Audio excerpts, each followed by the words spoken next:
Looking at Great Flinders Netball now on the Friday night sports show, and the season has wrapped up. Finals are upon us, and Elizabeth Burns is with me, and I know she's excited. Is that right, Elizabeth? Absolutely. This is the pointy end of the season, and I think everybody's just sitting on the edges of their seats to see how the weekend unfolds. Most definitely, and we'll get into finals in just a second, but we will run through the last round of games, the round 17 action before we do, and it kicked off with Lock getting a win over United Yalana 58-48. Yeah, this was a fairly straightforward game, although a lot tighter than I think I was expecting. I think the first quarter, there was only 2 goals in it, so some great work by the Yalana team. I think they really sort of came out focused and ready to play. Still only 5 goals in it by half time, but then I think that experience of the Lock players, that third quarter, that telling third quarter, Lock shot 20 goals to Yalana's 10. We'll move on to our next game. Eyre United had a pretty convincing win over the Ramblers, 60-25. This was in my mind, a bit of an unexpected game. I was expecting it to be a lot tighter because this was really a fight for 4th position on the ladder and a chance to have a crack at the finals. Ramblers, I think, just really missed having their key goalie, Michaela Richardson, who was still up at Brisbane representing Australia in the World Indoor Tri-Nations Cup. So that made a big difference to their team. And Eyre United, potentially their last year playing as the Eyre United Netball Club, really hungry for that position in the finals. They just were strong across the court. From that very first quarter, 12 goals to 5, Eyre United just had that momentum and they just carried that through the game. And the last quarter, I think, was really telling. Eyre United shot 20 goals to Ramblers 4.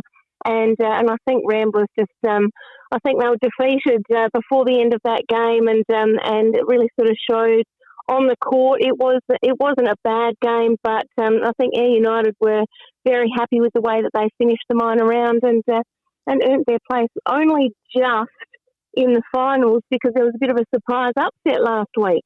There was, Cummins Kapinnie. We weren't really expecting that, and we thought it was Eyre and Ramblers playing off for that final spot, but with that upset win by Cummins Kapinnie over Elliston, they've actually leapfrogged the Ramblers, and they've only missed finals on percentage. Only by percentage. It was actually the poor Eyre United girls, there was wild jubilation after the end of their game, thinking that they'd easily cruised into the finals, only to get that phone call because the phones were running hot to say that Cougars had rolled Elliston, and suddenly it was coming down to percentage, and thankfully Eyre United had actually done enough in that game to blow the score out and creep ahead on percentage. But Cougars absolutely played a magnificent game, despite Jet Green being out for the rest of the season, and she's just a powerhouse through the mid-court. It was just an absolute ripper of the game. I wish I'd been there to watch that one. It was sort of neck and neck, goal for goal, all the way through. But, Cougars led from the first quarter 11-9. They were up 25-17 at half-time, and they just kept that going. Elliston did try and claw back a little bit. They won that last quarter 8-7. But, Cougars, they just had a smashing game, and I think they should be proud of the way they finished their season. Most definitely. So a good upset there to finish the season, and they won't play finals, Cummins Kapinnie, but nevertheless, it's a bright way to end the season, and it does go to show that race for 4th was, well, we said last week it was close. It turns out it was even closer than we realised with, one of the upsets of the season there. But we are into finals now, and just talk us through the structure of finals, because it is a bit of a strange one here with a 4-week finals for there's only 4 teams playing finals. So just talk us through the structure of how it's going to all work. Well, it absolutely is a long haul, and you throw in all of the club counts and the association, the footy league, male medal and association counts and wind-ups and all those sorts of things. It is a long month. We play our first semi-final this weekend, which is 3 versus 4. Next weekend is our second semi with 1 versus 2. Our prelim will see the loser of 1 and 2 playing the winner of 3 and 4. And, our grand finalists are obviously the winner of 1 and 2 and the winner of the prelim. So it does get stretched out. We have tried to change it in the past, but people are fairly comfortable with the structure that we've got, and so we've got a month ahead of us. So Lock are taking on Eyre. They're both coming off pretty good wins. Probably Eyre's win was a bit more convincing, but Eyre United 6-8 on the season, Lock 9-5 on the season. Just based on that, you would think Lock should take care of business here and move on to the next week of finals. Well, they've both had a bit of a different end to the season to the way that they started. Lock started so strong, and on paper they've just got a fabulous team. And Eyre United had a few injuries at the start of the season and are really peaking at the right end. So Eyre United have had some big upsets in the last few weeks with some really strong games, taking the wins. And yes, Lock. They're very settled. They're very strong down the court. I think they'll really miss Millie Morton, who did her Achilles a few weeks ago. But their goalie, Lisa Burrows, is such a strong and accurate player. Both teams, they've sort of got real game changers in some of their players and quite a bit of flexibility in where those players can be on the court. So, it'll be very interesting to see this outcome. I'm expecting it to be a goal-for-goal type of a game. And if last year's anything to go by, the odd draw really adds a bit of excitement and really gets the spectators drawn in. So I'll be there with my time of waiting for time on just in case I think it might be that tight. We'll see how the next month pans out. Thank you very much for joining me, Elizabeth. Looking forward to chatting Absolutely. next week. Not a problem. Thanks, Dan. And we'll move straight over to Eastern Eyre Netball now. Kristy Turnbull's on the line with me. Kristy, how have you recovered from senior presentation day last weekend?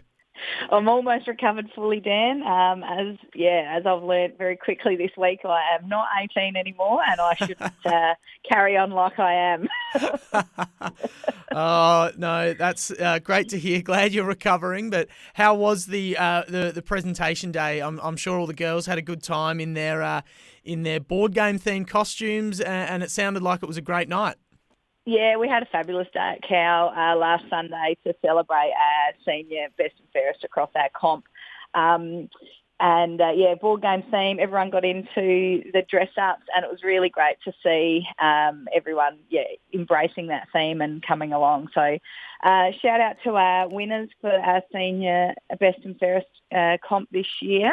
I'll just run through them quickly. A-grade best and fairest, as well as our A-grade best under 21 at 19 years old was Nicole Symes for Eastern Rangers. So playing beautiful netball, very young to be taking out that best and fairest, but well deserved. She's a beautiful player to watch. Runner-up to her was Geordie McCullum from Kimber, another absolute standout for the A-grade comp this year. Our B-grade winner was Emily Miller from Storm, and runner-up Desi Hannon from Kimber.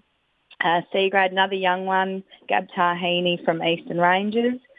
Joint runner-up Megan Larwood from Kimber and Amy Jones from Cow. And in our C2 comp, best and fairest Sarah Noble from Eastern Rangers and runner-up Amber Francis from Storm. So very well-deserved winners there across our senior comp. Congratulations to them all. Most definitely. Congratulations to all of those winners, and the Eastern Rangers having the MVP of the league. That might be playing a part in their big win on the weekend and their surge towards the finals. They're no longer a sleeping giant after a one-goal win over Central Eyre United on the weekend, 49-48. Yeah, huge. Another huge game for these two teams. I think I said to you last week, the last time they met, Rangers picked Storm by 2 goals, and I didn't really want to pick a winner because I knew it would be a good game. So again, they've had a great hit out all year. For Rangers to get on top by 1 goal. The last time Storm lost was to that Rangers team. They've lost again on their run into the finals to Rangers. So Rangers are ones to watch. I think the top 2 teams will be certainly sweating a little bit coming into the finals campaign with the way Rangers are playing their netball at the moment. And Kimber had a convincing win over Cal, 64-24. But we better get into the finals action because there's 2 massive games on this weekend. So let's start with the elimination final. Cal coming off a 40-goal loss, playing Eastern Rangers, who are the form team of the competition in many ways. How do you see this one going? Just looking on face value, there's a bit of a difference in the levels of the two teams, and it should be a good win for the Eastern Rangers. But do you give Cal any chance of the upset here? Well, look, finals do funny things to teams. We've seen upsets certainly in finals over the years. We've seen upsets in our minor round this year. So Cal haven't beaten Rangers this year. I think their closest margin has been 11. I think Eastern Rangers will take the win. How comfortable Cal will let them get that win is anyone's guess. I think Cal can play a high-pressure game of netball across the court. These two teams have some pretty good matchups down both ends of the court. Rangers have got Georgia Cant out, who has injured herself, but I think, they'll still be too strong for Cal. I think it'll be a good game of netball in that elimination final at Cleve on Sunday, but I think the way Rangers are playing at the moment, I wouldn't have picked them as grand final contenders at the beginning of the year, but the way they're going, I think they'll probably get the win this weekend and come fairly strong into the prelim. Yeah, you would think the Eastern Rangers are red-hot favourites in that one, and should they go on and win, they'll play the loser of our other final, which is Kimber and Central Eyre, and well, with Eastern Rangers likely waiting in the prelim final, Central Eyre United probably won't want to be facing them given that they're a bit of a bogey team. So a bit of extra motivation for them to win straight through to the grand final. Not that they really need any extra motivation because a spot in the grand final is certainly motivation enough. But Kimber taking on Central Eyre at Woodena, how do you see this one going down? Yeah, look, this is going to be interesting. I haven't tipped very well against these two teams all year. There's Kimber have had one of the wins, Storm have had the other two. There's been a couple of blowouts between these two teams both ways. So I think only one game was quite close and the other was a good win to Kimber and a good win to Storm. Storm will have Abby Bruce back, who's one of their key defenders. She'll be a big in for them coming into this final on Saturday. But Kimber are playing beautiful netball. They're sitting top spot. They've held it most of the year. Look, it could go any way. I think it'll be a great game. The pressure will be high. The intensity will be high. Like you said, Storm want that easy road into the grand final because they probably won't want to face Rangers knowing that that's been their last two losses. But at the same time, Kimber are a very final experienced team. Most of those girls have played a lot of finals netball at Kimber and I think they'll just know what to do and how to do it to take that easy road. So I think Kimber have got this one in a very, very tight game. It's going to be a thrilling first week of finals. Can't wait to see how it plays out. Thanks very much for coming on to chat, Kristy. Enjoy the netball this weekend, and we'll chat next week once we know which team's got a ticket to the grand final and which two teams will be battling it out for the other spot. Yep, sounds good, Dan. I'll chat then.